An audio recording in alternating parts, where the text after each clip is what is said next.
y el Ministerio de Energía también, conjuntamente con el aporte del BID, que es el Banco Interamericano de Desarrollo. Mi rol es hacer este estudio de impacto ambiental para poder identificar cuáles son los principales impactos y luego indicarle al proponente qué es lo que debe hacer para poder neutralizar los impactos negativos y tratar de fortalecer los impactos positivos. Para poder hacer este estudio se desplegó un número pequeño de profesionales como biólogos, sociólogos, estuvieron presentes también personas de laboratorio, ingenieros ambientales, para poder conocer un poco el entorno y saber de qué manera va a afectar este proyecto de manera positiva o negativa. Es decir, se han levantado primeramente datos para saber cómo está la parte física, la parte biótica, la parte social. En la escuela nos enseñan cómo está compuesto el ambiente, ¿no? Está compuesto de un componente físico. ¿Qué es lo físico? Lo que no tiene vida, donde está el suelo, está el aire, está el agua. Entonces aquí nosotros podemos ver, se hicieron investigaciones sobre cuál es la temperatura predominante de aquí del sector. Hay temperaturas elevadas que en conjunto con los altos porcentajes de humedad pueden generar que incluso la pintura de las torres pueda ser dañada. Entonces, para eso es lo que se identifica cuáles son el tipo de temperatura que tenemos aquí, cuál es la nubosidad, cuál es la precipitación, cuál es la velocidad del viento que tenemos. Entonces, para poder conocer un poco más la zona y nuestro entorno. Aquí podemos ver también el componente hidrológico. Aquí tenemos el río Briceño, que es el río principal que nosotros identificamos que comúnmente sí está con agua, porque hay otros sitios en donde son ríos estacionarios. ¿Qué significa eso? Que solamente tienen agua cuando estamos en la época de lluvia, y en la época de seca, pasan secos sin cursos de agua estos ríos. Se ubicó la línea de transmisión de tal manera que torres no vayan en riberas de los ríos, que la parte constructiva de la línea no vaya a alterar ninguno de estos cauces. Es por eso que se ha mantenido la ruta encima del derecho de vía. Se hicieron monitoreos físicos. ¿Qué significa monitoreos físicos? Se midieron datos de ruido, se midieron datos de identificación de sitios contaminados. En el recorrido de la línea se identificaron varios microbasurales. ¿Qué significan los microbasurales? Sitios de colocación de basura temporales, o que la gente a veces ya se acostumbra, como ve basura, a veces no se tiene dónde botar, ya los siguen botando. Entonces se los conoce como microbasurales, que se los encontró a lo largo de la vía, específicamente 3 sitios. Se hicieron monitoreos bióticos. ¿Qué significa biótico? Bios es vida. Se identificaron especies de flora y especies de fauna en el área de influencia de la línea de transmisión. En los puntitos verdes es los sitios donde se realizaron los monitoreos de flora y fauna. Aquí el tema de áreas protegidas, si bien la línea de transmisión no intersecta con un área protegida, ¿qué quiere decir intersecar? Que la línea de transmisión esté sobre un área natural, área protegida o bosque protector o patrimonio forestal del Estado. A eso le llamamos intersección. Esta línea de transmisión está fuera de las áreas protegidas. Una de las áreas protegidas se encuentra a 10 kilómetros hacia el sur del vértice 45, que se llama las Islas Corazón e Islas Fragatas. A 0.5 kilómetros paralelo al proyecto se encuentra un humedal. A 33 kilómetros hacia el sureste del vértice 45 se ubica el sitio Ramsar La Cegua, y a 70 kilómetros al este del proyecto se ubica el bosque protector Carrizal Chone. Es decir, hay áreas protegidas de importancia que están en el área de influencia indirecta del proyecto. Es decir, el proyecto no va a incidir de manera directa para nada en estas áreas protegidas. La flora y fauna que se identificaron principalmente en esta zona son especies ya alteradas, son arbustivas. No encontramos especies forestales de importancia o cuyo fuste o el tronco, como comúnmente le llamamos, sea de tamaño considerable. Casi todo, como podemos ver aquí en el largo de la vía, son especies arbustivas, es decir, hay chaparros de bosque, hay arbustos principalmente. Se identificaron 20 especies y 14 familias, principalmente arbustivas, arbóreas pocas, el tema herbáceo y especies trepadoras en un número de 3. En cuanto al tema de fauna, se hicieron identificación de especies. Pudimos encontrar, por ejemplo, murciélagos, el murciélago sedoso de cola corta, hay el murciélago frutero, el murciélago de orejas amarillas, hay un conejo silvestre y un coatí de nariz blanca. Todo lo que les estoy explicando en este momento es una síntesis del estudio. El estudio es un documento muy extenso, muy grande, que incluso si es que ustedes desean revisarlo, no hay ningún problema, se les puede dejar en formato digital para que ustedes lo tengan, porque es un documento público para poder recibir sus aportes o observaciones también. El componente social. El área de estudio, como les dije, se sitúa en el Cantón San Vicente, correspondiendo a la cabecera parroquial principal, que se llama San Vicente, y en la parroquia Canoa y el recinto briseño. Las parroquias mencionadas se utilizaron como unidades territoriales referenciales para la base del análisis. ¿Qué es lo que hicimos en el tema social? Saber cuál es la población económicamente activa, conocer cuáles son las principales actividades que ustedes desarrollan aquí dentro del área. Por ejemplo, pudimos ver que la principal actividad obviamente es el tema pesquero y el tema turismo, el tema del turismo, que son las principales actividades que dentro del área se está fomentando y de las cuales dependen las familias de esta zona. Se identificaron aspectos demográficos también, se identificaron las percepciones del proyecto también. Hay personas que nos indicaron, nosotros hicimos unas encuestas, algunas personas, otras conversamos directamente. Entonces hay bastante gente que desconocía del proyecto, que como tal, con nombre y todo, nos indicaron que quisieran conocer un poco más del proyecto, y es en donde nosotros al proponente sugerimos que se debería abrir un poco más de espacio donde se pueda conversar y la gente del área de influencia pueda conocer un poco más del proyecto. Es por eso también que esta reunión se realiza, para poder informar sobre este proyecto que se pretende impulsar.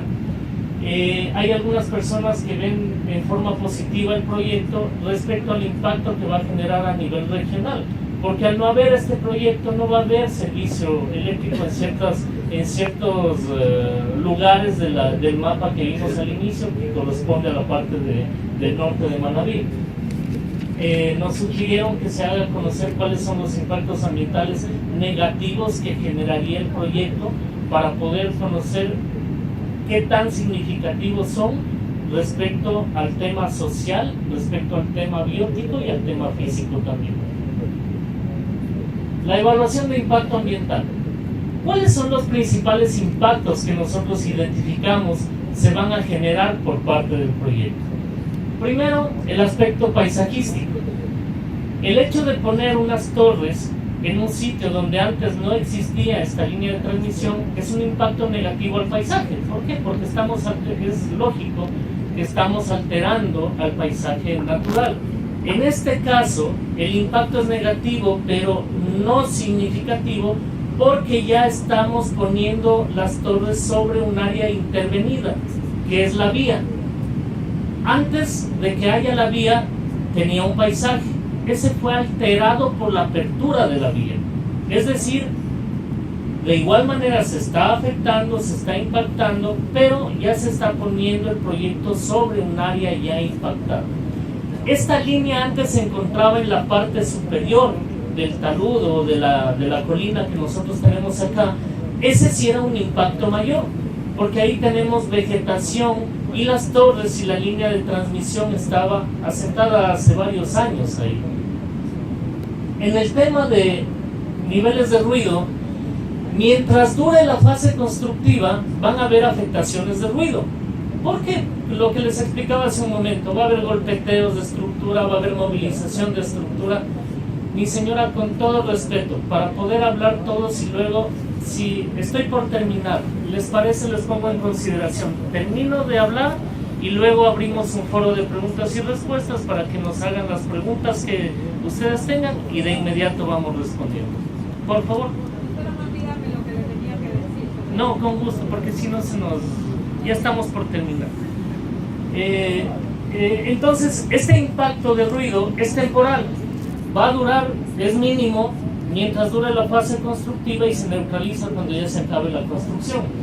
La generación de desechos.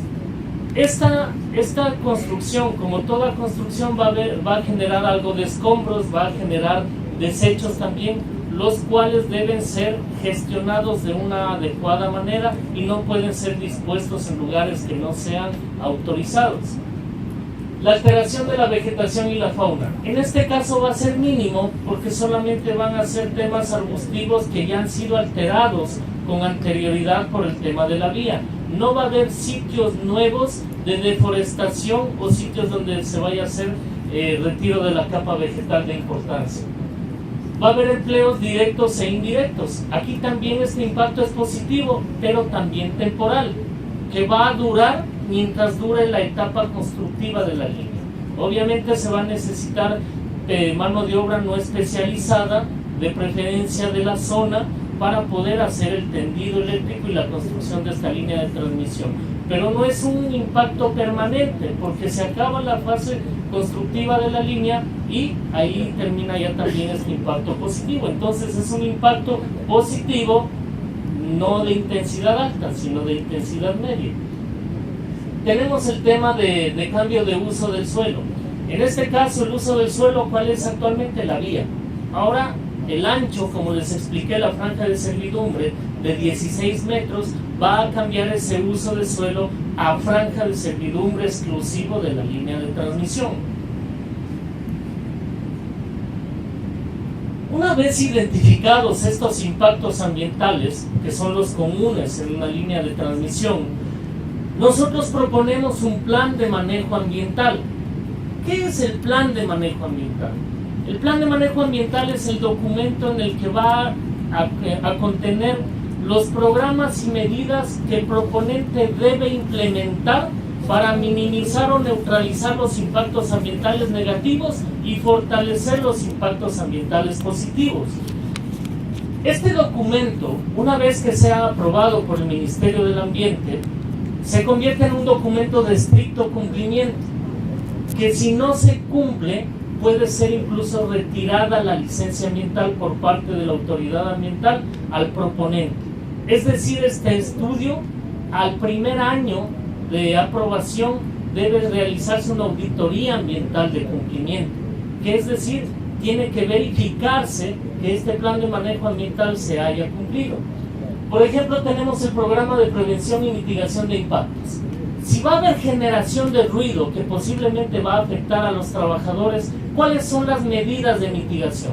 Todo trabajador debe tener sus orejeras o tapones para cubrir y proteger su sistema auditivo.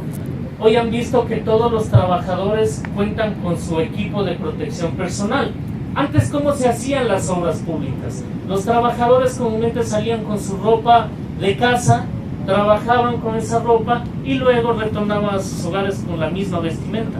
Hoy se debe tener los equipos de protección personal. Hemos visto en las vías y demás cascos, chalecos, botas de seguridad y demás.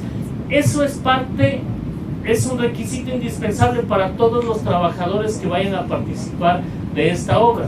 Incluso las personas que van a trabajar en altura deben tener una credencial y un certificado de aptitud de que pueda trabajar en altura. Si no, no pueden trabajar. Hoy se tiene que cumplir esos requisitos.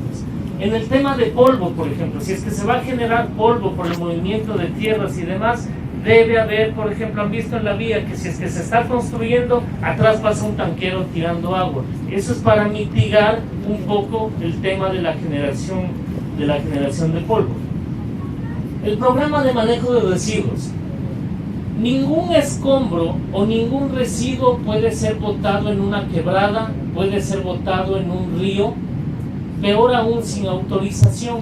Todo desecho que sea generado como parte del proceso constructivo debe ser gestionado adecuadamente con la municipalidad, o si es que es un desecho especial, debe ser gestionado con un gestor autorizado por el Ministerio del Ambiente.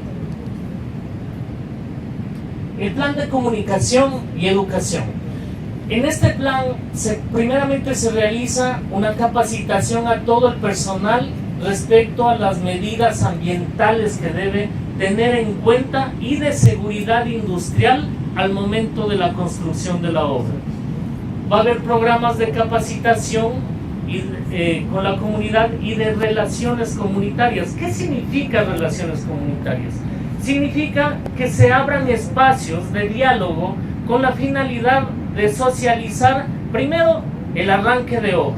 Una vez que se obtengan los permisos respectivos, una vez que se tenga todo eso, se debe informar a la comunidad que se cuenta con eso, se debe informar los cronogramas de obra, cuándo va a arrancar, cuándo finaliza también.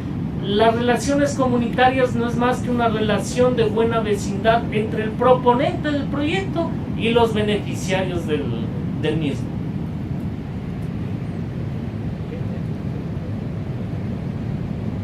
Aquí, como les decía, el programa de seguridad industrial y salud ocupacional, todos los trabajadores deben cumplir con esta norma de seguridad industrial. Incluso el IES, que es el Instituto Ecuatoriano de Seguridad Social, es el que vela por el cumplimiento de todo este tema social con los trabajadores de la obra. Y luego se implementa un programa de monitoreo y seguimiento. ¿Qué quiere decir esto? Que todo lo que estoy hablando, en resumen, debe ser monitoreado, debe hacerse un seguimiento de que se cumpla con lo que se está estableciendo en este plan de manejo ambiental. Y finalmente se implementa un plan de cierre y rehabilitación de áreas afectadas. Una vez que se termine con la obra, se debe verificar que no hayan quedado escombros, que a pesar de que se hayan cumplido las medidas, no quede basura, no quede escombros, no queden materiales botados en el área de obra. Se debe verificar que no haya habido incidentes o accidentes en obra también. Si es que se ha afectado algún área, debe quedar rehabilitada al finalizar el trabajo. Eso es lo que les puedo comentar en resumen. De mi parte, yo les agradezco bastante por las facilidades que les dieron a mi equipo para poder desarrollar este estudio en todos estos meses anteriores. La intención de este proyecto, en mi caso, no es a favor, en contra, en beneficio o en perjuicio. Mi rol es identificar cuáles son los impactos, proponer a quien va a impulsar el proyecto qué es lo que debe realizar, y el Ministerio del Ambiente es la autoridad que se encarga de revisar que este estudio cumpla con toda la normativa y posteriormente decidirá la aprobación y la entrega de la licencia ambiental. Este es un proceso de socialización que se realiza antes de que el Ministerio revise el estudio. Nosotros, después de esta reunión, tenemos que generar un informe de socialización, que es